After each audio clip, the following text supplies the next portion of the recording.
Thank you so much, and thanks for the opportunity to be here. Sonal did have a death in the family, so she was not able to be here, but I'm thrilled to be able to talk about this agenda. It is a dream come true, and I, as was described, I had worked in the White House in the 90s, and it's not something you do twice in life. It's an intense experience. It's incredibly energizing, incredibly exciting, but it's not something you do again.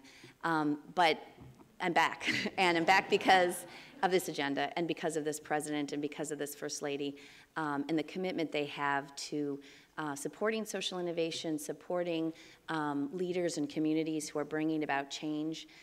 It's who they are, it's what they understand, it's what they have lived, it's their core experiences.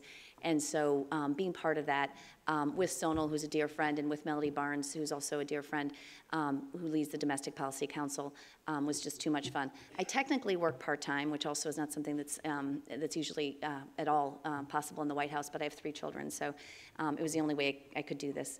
So it's been an incredible past couple of months, 9 months or so.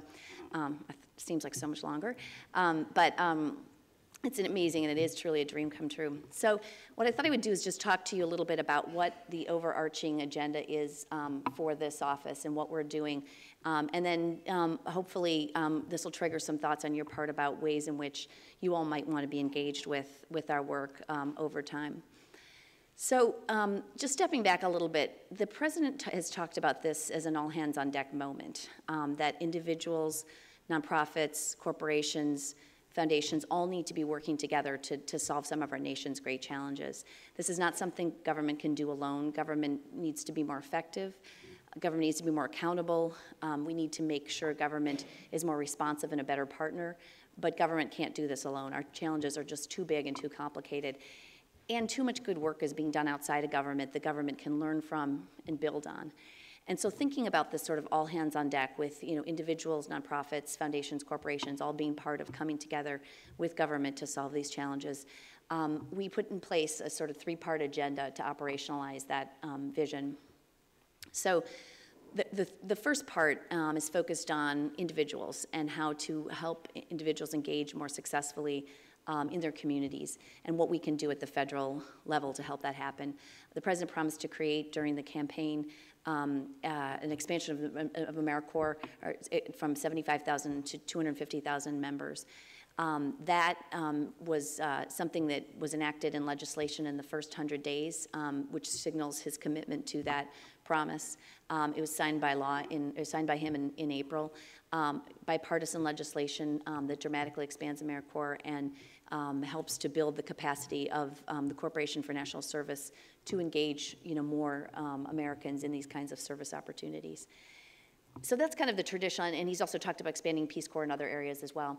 And those are kind of the traditional service opportunities. At the same time, we very much recognize, taking lessons from the campaign, and this is not partisan, this is not about, political parties or political campaigns, but there were things that were learned during the campaign about how to effectively engage more Americans in things that they're passionate about. And a lot of that included technology and social networking tools. And so we are developing an agenda that will help also engage more Americans around some of our particular national challenges of our time. Around priorities that the president has laid out: education, healthcare, energy conservation, and poverty alleviation. So that's sort of the individual and how individual part of the agenda and how we're engaging individuals in this kind of all hands on deck moment. The second part is around partnerships and making government a better partner. In many instances, government it's more trouble than it's worth to deal with government, especially at the federal level. And we recognize that, and we believe that there are ways to make government more effective and more an easier partner. And we have examples of effective public-private partnerships, and we know that there are more things we can do to help those succeed in agencies across the government. And so we're putting together an agenda to help and putting in place examples. We've already started in many different areas around job training and childhood obesity, and addressing some of those challenges of how government can be a better partner, building on the good work that's being done outside of government, and using those examples as ways to kind of help affect change through through the agencies so that government can be a more effective, better partner. And again, we're focusing in many of the areas where the president has laid out as priorities.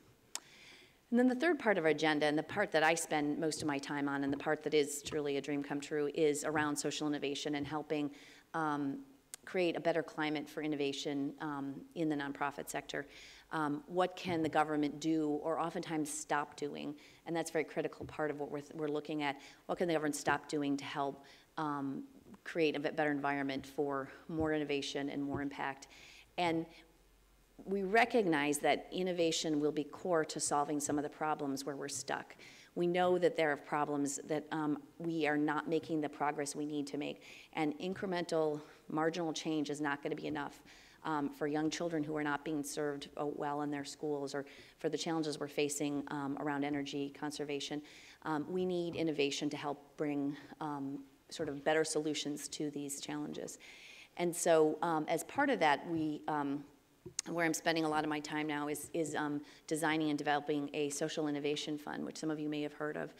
The Social Innovation Fund was passed as part of the Serve America Act, which was an expansion of AmeriCorps, but included the Social Innovation Fund, which sits at the Corporation for National Service. It is designed to, the president promised to create it in the campaign he wanted a tool that would help identify more good solutions that are being developed in communities around the country, and if they're working, bring them to more communities of need. And so the Social Innovation Fund is a tool designed to identify those solutions, identify those ideas that are working, and they're not the early stage. This is not something that's going to be, this is something we've been in this design process over the last several months and gotten a lot of feedback on where the government should fit. The government, given that it's taxpayer dollars and given that taxpayer dollars are limited, the feedback we've gotten is that it doesn't make sense for the Social Innovation Fund to be at the earliest stages of supporting innovation, but more at the stage where there's innovations that have started to demonstrate some impact, that there's some evidence that they work, and that's the point at which the Social Innovation Fund can enter, help support building the evidence base, building more proof points about what it is about the innovation that works, helping support an organization's growth and capacity to influence and spread. And then ultimately, it's a 3 to 5 year investment, and after 3 to 5 years, helping open more doors to the federal government so that there are potentially more resources and the potential for policy change at the bigger level. So that's the Social Innovation Fund, part of this bigger social innovation agenda. The fund is designed to meet this need that we recognize is there, that there is not significant or enough resources to support those organizations who have those solutions that have been developed, again, that are showing evidence that they work and are ready to move to more communities of need. So that's a core part of what we're doing, but it's just one part, because we do believe that, again, innovation is just going to be absolutely critical to getting us unstuck, and the president believes that, and the first lady believes that, and they recognize that for all of the magnitude and complexity of the challenges we're facing, it's people and communities around the country, it's this all hands on deck moment that's really going to help make change and transform our country. So thank you very much. I really appreciate being included in this important gathering and exciting discussion, and look forward to hearing any ideas. The folks here have my contact information, so if there's feedback you're interested in giving or ideas you may have, I'd welcome them. So thank you very much.